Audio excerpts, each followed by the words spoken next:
Saya juga mewakili KPPOD ya Mas Iwan, Ya. mengucapkan terima kasih diundang dalam forum yang bagi kami ini forum yang sangat konstruktif gitu ya, terkait dengan bagaimana kita mendesain tata kelola pembangunan desa gitu ya. Yang pertama. Kemudian yang kedua, kalau kita flashback ke belakang ya Mas Iwan, pada tahun 2014 itu kan ada beberapa undang-undang yang bagi kami sebenarnya sangat strategis ya. Misalnya ada Undang-Undang Pemda 23 tahun 2014, kemudian ada juga Undang-Undang ASN ya. Dan yang terakhir yang kita bahas pada hari ini ada Undang-Undang tentang desa. Yang bagi kami ketiga undang-undang ini meskipun berbeda topik dan juga arahnya, tetapi saling terkait gitu.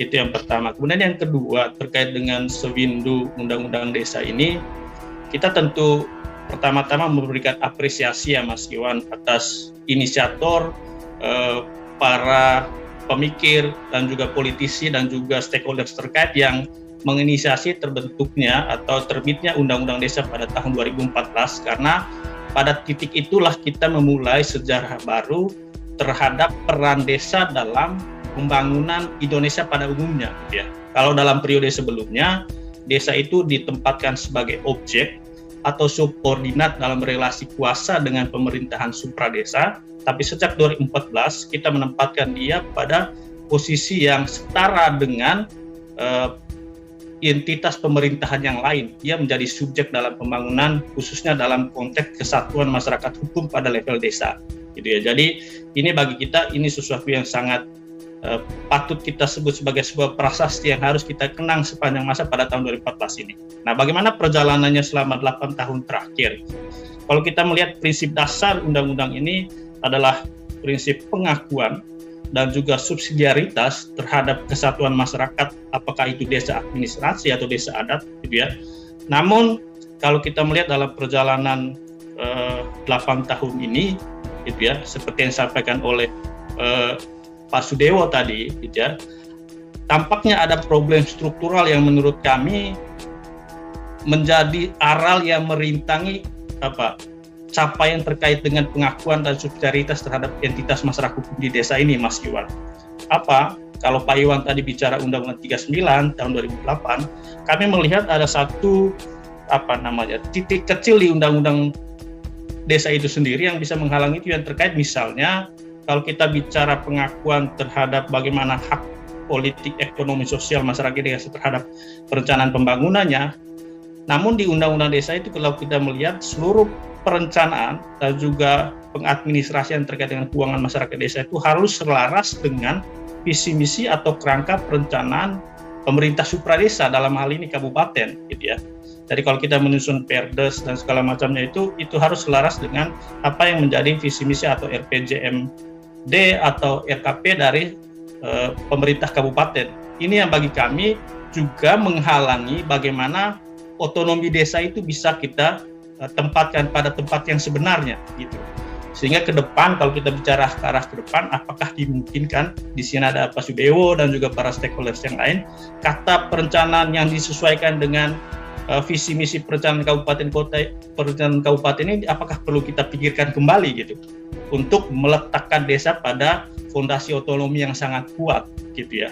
Itu yang pertama. Kemudian yang kedua, dari beberapa diskusi-diskusi sebelumnya kalau kita melihat, kalau kita bicara bagaimana membangun otonomi desa itu kan ada program regulasi seperti saya sampaikan tadi. Yang kedua soal problem kelembagaan, di mana kalau kita melihat ke instansi pemerintah pusat ya Pak Sudewo gitu ya, ada Kemendagri di sana kan ya Pak gitu, yang juga punya tupoksi terkait dengan pembinaan desa ini gitu.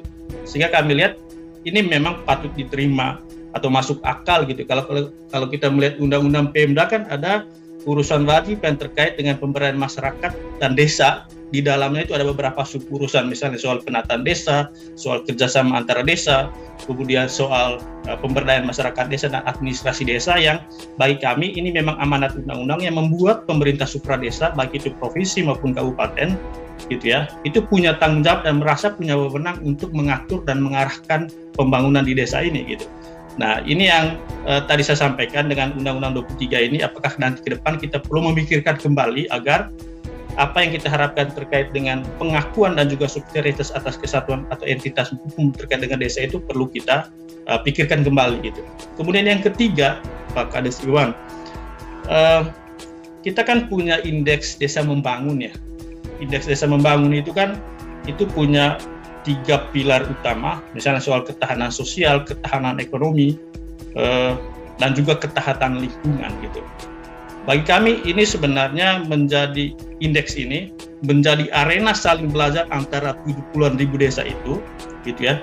Sekaligus sebenarnya bagi pemerintah supradesa, baik itu kabupaten, provinsi maupun pemerintah pusat, ini menjadi materi untuk memberikan perlakuan yang asimetris terhadap desa. Gitu. Dalam arti begini, kalau kita lihat di Undang-Undang Desa ini kan ada desa dan ada desa adat, gitu ya. Desa adat itu punya ruang yang lebih besar untuk melakukan tata kelola pembangunan di desanya, gitu ya, sesuai dengan karakter desa adat itu. Sementara itu desa administratif, ya, desa yang non desa adat itu, kalau kita melihat atau melirik indeks desa membangun ini kan kita sudah bisa melihat seperti apa kapasitas dari setiap desa ini. Yang bagi kami sebenarnya ini menjadi poin penting untuk pemerintah pusat untuk melakukan intervensi yang berbeda untuk setiap desa, gitu ya. Untuk kategori desa yang mandiri misalnya, itu perlu diberi otonomi yang full gitu. Sementara untuk yang tertinggal atau yang sangat tertinggal itu butuh support yang lebih dari pemerintah supradesa gitu. Sehingga bagi kami kalau misalnya diizinkan untuk memberikan rekomendasi terkait dengan indeks ini, apakah mungkin ke depan yang perlu kita lihat di indeks desa membangun ini, kita perlu tambahkan satu pilar misalnya soal pilar tata kelola, di mana di pilar tata kelola ini kita bisa melihat seperti apa kualitas perencanaan, kualitas penganggaran, kualitas peraturan, bahkan kualitas kelembagaan dan pelayanan publik yang diberikan oleh pemerintah desa di level desa.